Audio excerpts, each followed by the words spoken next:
For the last month, I have been living here in the city of Hua Hin on the east coast of Thailand. And in this video, I'm going to show you around some of my highlights of the city, as well as breaking down my costs of living. So join me as we explore this beautiful city right on the beach. Hua Hin is the oldest beach resort in the whole of Thailand. For decades, it's been a popular weekend retreat for families looking to escape Bangkok, and it was even the preferred holiday destination of the old king. But these days, it's also become an attractive spot for expats and digital nomads.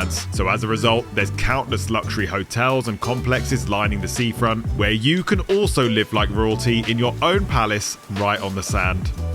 Hello and welcome back to another day in Thailand, where you join me from our accommodation here in Hua Hin, which, as you can probably see, doesn't look very Thai at all. This place has been designed to look like a grand Moroccan palace right on the beach. But before I show you around our apartment here and break down some of the costs of living, I first want to show you around the city itself, starting with that amazing beach.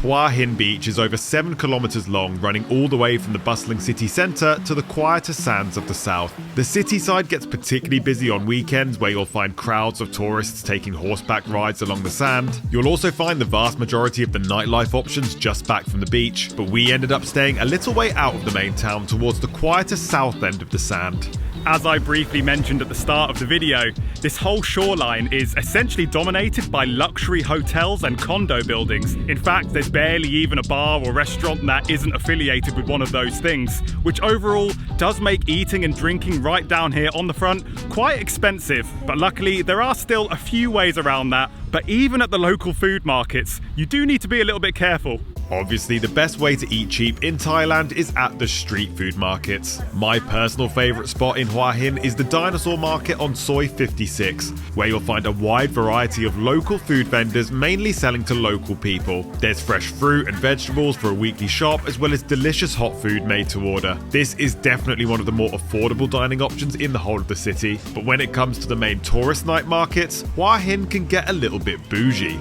And the two most famous spots are definitely worth checking out.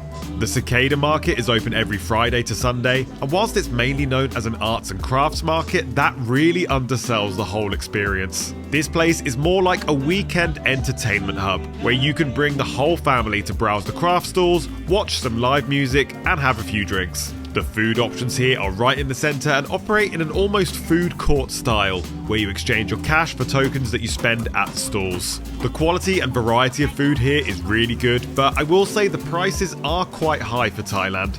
A grilled fish will set you back 345 baht, whereas a mango sticky rice is 100 baht. So luckily, right next door, you can find another market where you can eat all of the same options for essentially half the price. The Tamarind Market is open every Thursday to Sunday night, and it also has a great atmosphere with live music, but the main event here is the food.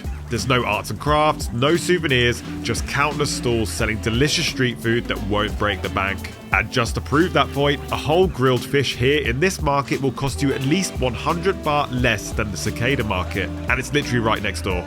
Both of these spots are a little way out of the main city centre, but they're still very easy and cheap to get to thanks to the local Songtaews, which run every 15 minutes along the beach road. All you need to do is flag them down from anywhere along the roadside, and it only costs around 10 baht to get you wherever you want to go, whether that's to the markets, your hotel, or even one of the big shopping malls along the way. But for my next stop, I took the BART bus all the way to the end of the Green Line to check out a more peaceful side of the city. The great thing about Hua Hin is that you have beaches, mountains, and countryside all within easy reach of the centre. I make sure to try and step away from making videos and enjoy the nature of the city at least once a day. And in general, as well as regular exercise, I found that taking note of my own personal mental health is also really important, especially when you're so far from home. So I'm very happy to say that this video is a paid partnership with BetterHelp. BetterHelp can connect you to a credentialed therapist without the need to see them in person. It's completely online. You can click the link in the description to fill out a questionnaire that assesses your specific needs, and you'll usually get matched with your therapist within 48 hours or less. You can then book phone calls, calls, video chats, or even just message if you prefer, whatever's the most comfortable for you. And the app makes it really easy to book sessions on days and times that suit you, no matter what time zone you're on. In the past, finding the right therapist for me has been a little bit tricky, so once I found someone that I liked, being able to get in contact with them from anywhere in the world is really, really valuable. My weekly video sessions have helped me build some routine and keep track of my goals, and BetterHelp makes it really easy to do that. So if you think that you might benefit from some therapy, you can get started by clicking the link down in the description below or go to betterhelp.com/one-shot-adventures. And now I want to show you one of the most peaceful and iconic sites in the whole of Hua Hin. I have now come right down to the very south end of Hua Hin Beach, which I've got to say is much quieter than the centre. And separating this main beach from Khao on the other side is this, Monkey Mountain, which I think is well worth a climb when you're in the city. This impressive rock gets its name from the many hairy inhabitants who make its peak their home, but they're definitely not the main event here. You can climb up the steep steps to Wat Khao Takiab and the other peaceful temples decorating the hillside, and turn around to take in the views back towards the city. But for the best vantage point over the whole area, you need to head up to Khao Hin Lek Phai. The multiple viewpoints on top of Hua Hin's highest peak are well worth the climb. You can walk the road by foot directly from the city centre, or just grab a taxi from town for around 100 baht. Hua Hin is also a really great destination for families. Obviously, there's loads of really big resorts here, many of which have giant pools and even some slides. But this city is also home to some of the best water parks in all of Thailand. And we spent the day at the best of the best. Lying within the grounds of the Holiday Inn Hotel, you can find a place that boasts 19 different slides, a lazy river, multiple different wave pools, and even a surfing simulator. This is the Vana Nava Water Jungle.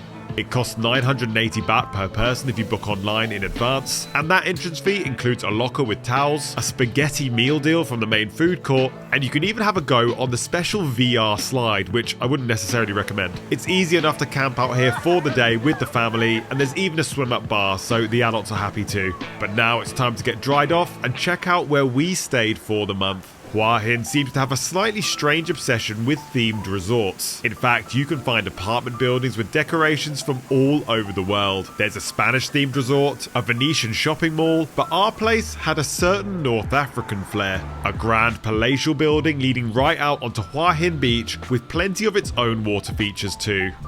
Right then, I am now back at our accommodation here at the Marrakesh Resort, which is part hotel, part residences. The hotel rooms are primarily down towards the beach end, and the residences are right at the back towards the road. But both the hotel rooms and the apartments get access to the amazing facilities here. I mean, just look at this pool. The Marrakesh actually has a total of 3 different swimming pool areas, running all the way from the entrance right down to the shores of Hua Hin Beach, complete with a slide in the kids area and plenty of quieter spots for the adults too. There's also a gym on site as well as a restaurant and beach bar, and we spent the month in a luxury apartment just a little way back from the ocean. So I am now up on the 4th floor inside our apartment here at the Marrakesh Residences. This is a 1-bedroom, 1-bathroom place that we booked on Airbnb. So first things first, let me give you a tour around the rooms and then we'll talk prices.